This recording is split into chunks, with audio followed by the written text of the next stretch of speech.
Demonios, ya sé que pasaron más de 3 meses desde el último video de creepypastas decentes, pero no encontraba creepypastas para traer que me convencieran.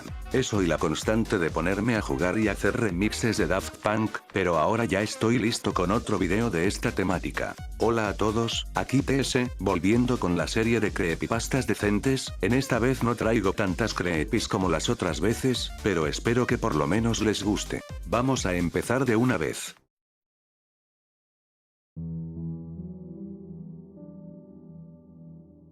Cuando era una niña, de unos 7 u 8 años, no recuerdo con seguridad, mi abuelo solía venir a visitarme. De ser sincera, odiaba sus visitas con toda mi fuerza.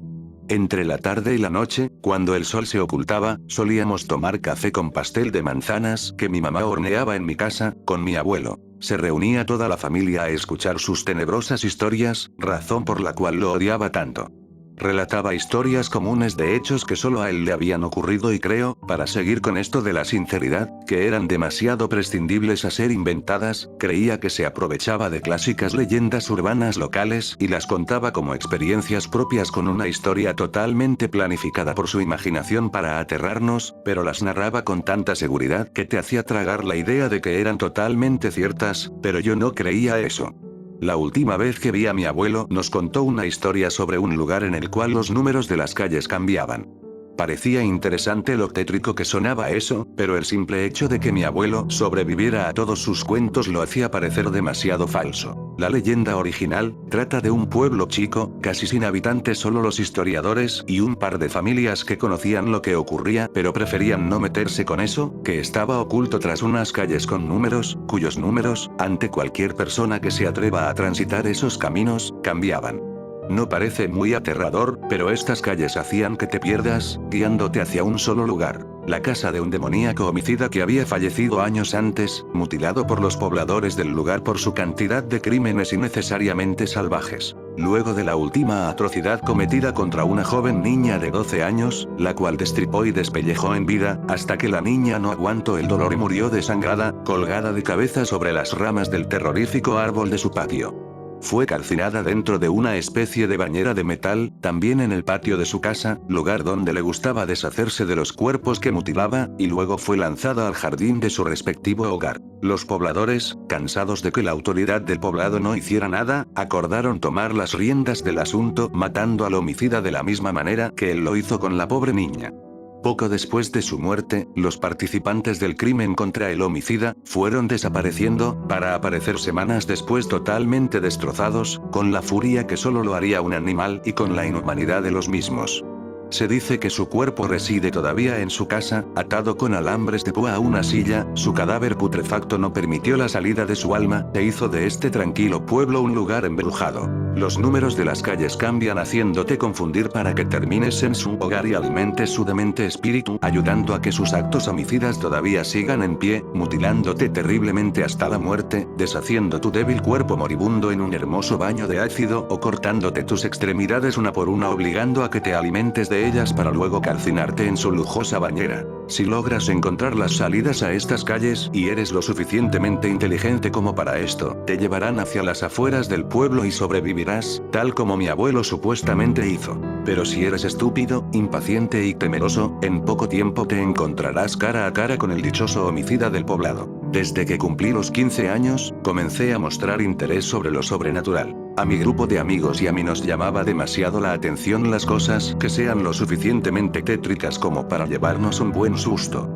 Hemos entrado a cementerios en los cuales supuestamente los fantasmas aparecían frente a tus ojos, hospitales abandonados en donde, durante la dictadura militar, miles de personas fueron torturadas, escuelas que fueron escenarios de múltiples masacres, casas que relatan que sus residentes se suicidaron y los objetos dentro de estas se movían por cuenta propia. Adorábamos pasar noches enteras en estos lugares, descartando teorías y leyendas que, por cierto, hasta ahora no pudimos comprobar ninguna hasta ahora. Hablábamos con mucha gente distinta para encontrar más lugares así, buscamos por algún tiempo, y sin respuesta alguna, comenzamos a pensar que las opciones se nos habían acabado. Una buena noche, estaba conectada en mi computadora cuando me llega un correo electrónico de mi amiga, diciéndome que había hablado con una anciana. Esta le contó una leyenda urbana sobre un poblado en el cual las calles cambiaban de número y sobre el homicida que supuestamente seguía residiendo allí. En ese momento recordé el arrugado rostro de mi abuelo y su gruesa voz mientras contaba la historia y daba sorbos a su café, y decidí que sería una buena oportunidad para descubrir que sus cuentos no eran nada ciertos e ir hasta su casa a decirle que no tenía razón ni que me había engañado. Todos accedimos a ir y acordamos un día de fin de semana para viajar hasta ese lejano poblado.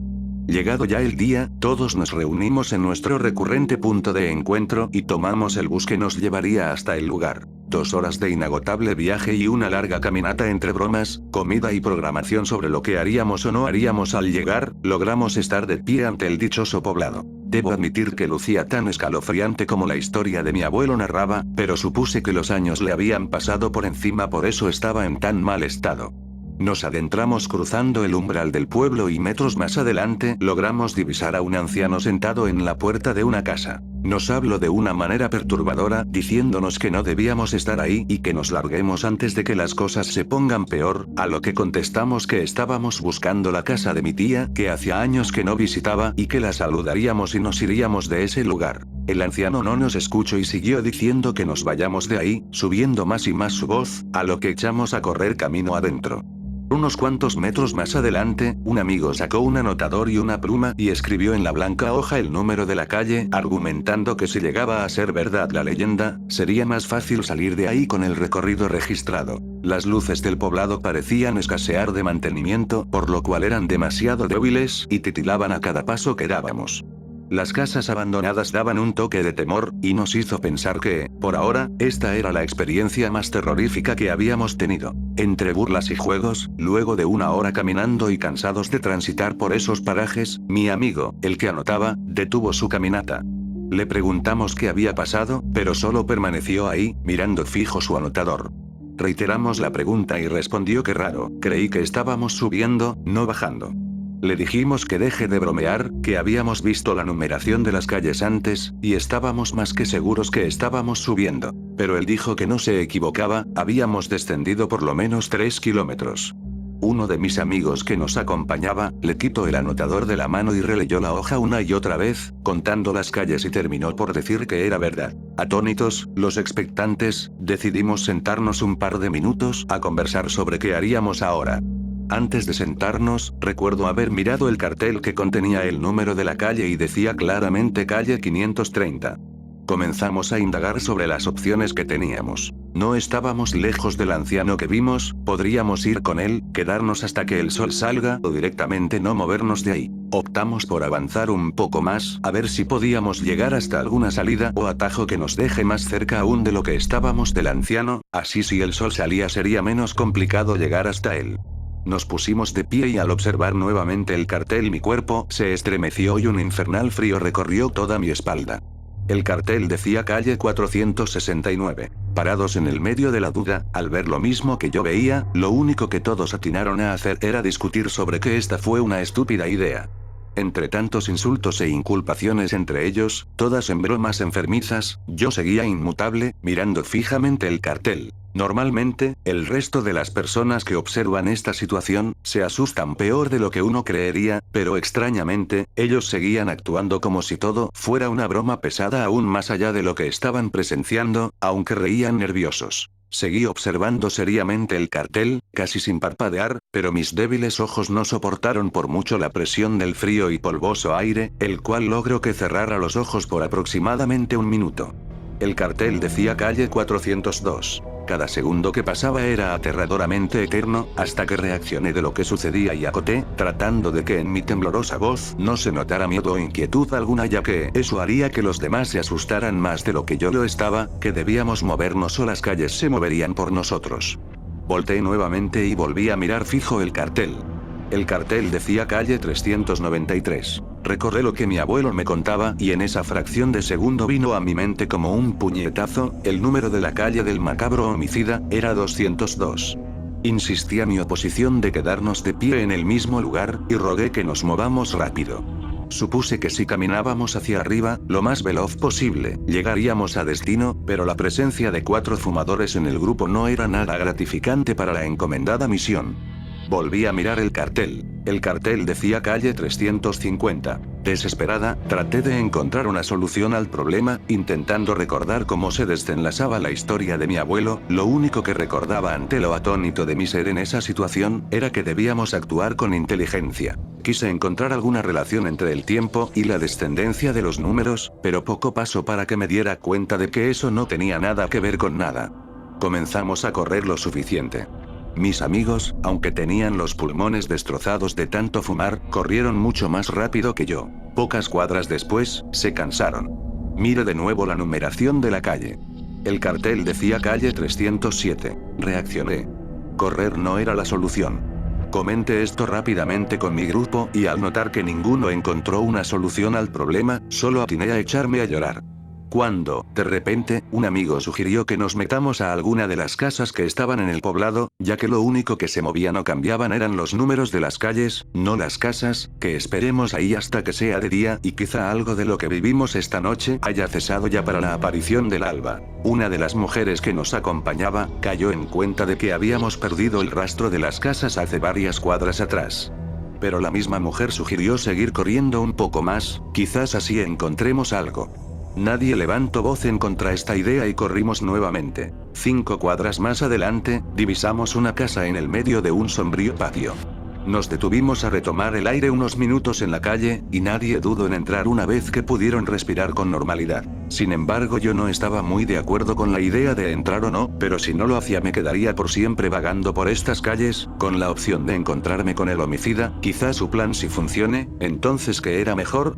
Entrar a una casa con la esperanza de que todo cese en el amanecer, o seguir de pie en una calle cuyos tétricos movimientos me llevarían a los pies de un lúgubre patio, con una terrorífica casa, en la cual habita un homicida muerto hace varios años atrás.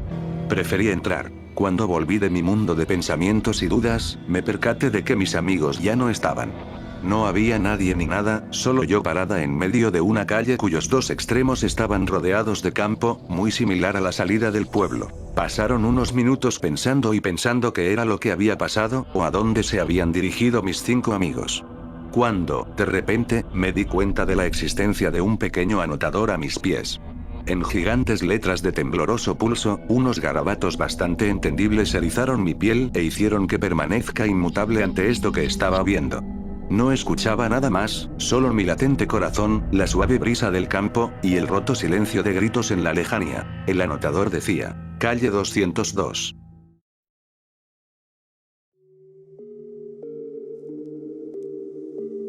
Hay una playa por la costa de Carolina del Sur en donde está prohibido nadar. Existe entre 2 islas pequeñas, y la fuerza de la corriente que fluye por ellas se puede multiplicar de un momento a otro. Han muerto decenas a lo largo de la última década, ya sea por el resultado de una apuesta que salió mal, un intento de presunción para demostrar fortaleza, o simplemente alguien que pasó por alto las numerosas advertencias en el camino hacia la arena. Pero yo no he muerto aún. Aunque solo he ido 2 veces. Nací y fui criado cerca del Pacífico. Para cuando había comenzado la escuela secundaria, ya había destruido 3 tablas para surfear. Pero las olas del Atlántico no son ni por cerca igual de grandes. Excepto por una, claro, una que pone en vergüenza a las olas del Pacífico. Y solo se presenta en una playa en particular, la playa en la que no está permitido nadar, cuando las condiciones son apropiadas. Porque cuando la marea está bajando, hay una luna llena y la temperatura del agua está a punto de invertirse, sucede algo mágico entre esas 2 islas. Algo en esa formación geológica única que crea la ola perfecta. Recuerdo haber escuchado los rumores y haber estado pendiente del clima para cuando las condiciones se alinearan. Y había trasnochado desde mi auto estacionado en la arena hace 2 años, y había observado el grosor del océano desvanecerse e hincharse en la forma de un crescendo glorioso. La luz de la luna iluminaba la espuma encima del agua lodosa. Y sabía que un día tendría que capturar esa ola. Por lo que el año siguiente, regresé con mi tabla y esperé. Caminaba hacia el mar, el agua se colaba por mi traje de baño húmedo, la playa estaba vacía y la figura oscurecida de algas se ondeaba por debajo de mí. Aparte del crujir de las olas, había un silencio sepulcral. No había ranas croando ni pájaros piando. Solo estaba yo y el océano. Luego vi cómo se formaba en la distancia a medida que el nivel del mar se hundía como un drenaje, y mis ojos se ampliaron mientras fui empujado hacia adelante. Rugía en mi dirección, y me preparé para montar la ola, pero en ese preciso segundo, mi pie se atoró en algo, una enredadera de vegetación o alguna rama. Pataleé, pero el objeto se mantuvo firme, y algo filoso se enterraba en mi tobillo como espinas. Encima de mí, la ola ganaba altitud y pataleé de nuevo, sin éxito, hasta que el agua reventó en la superficie y fui liberado violentamente.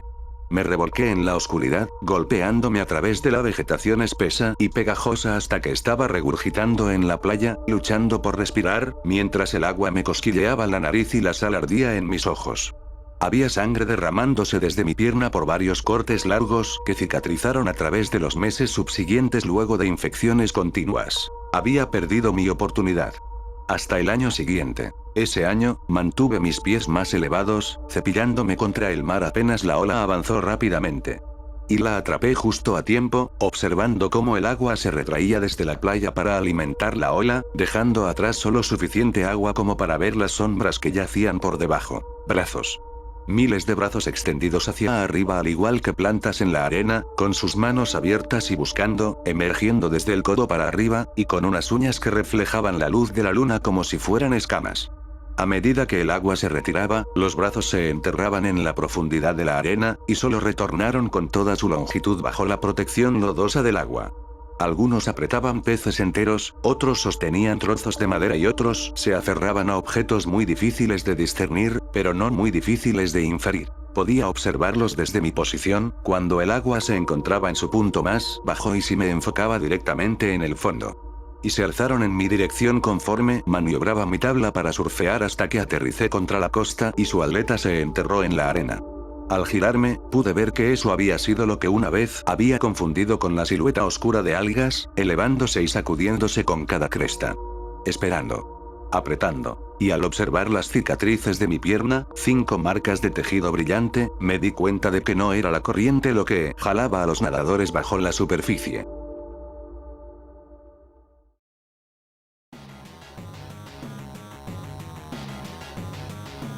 Bien, esas fueron las creepypastas de este video, me tardé demasiado, pero no pienso repetir como un loro las razones del porqué, así que de una vez me despido. Gracias por los más de 9000 suscriptores, soy TS, y nos vemos en la siguiente. Adiós.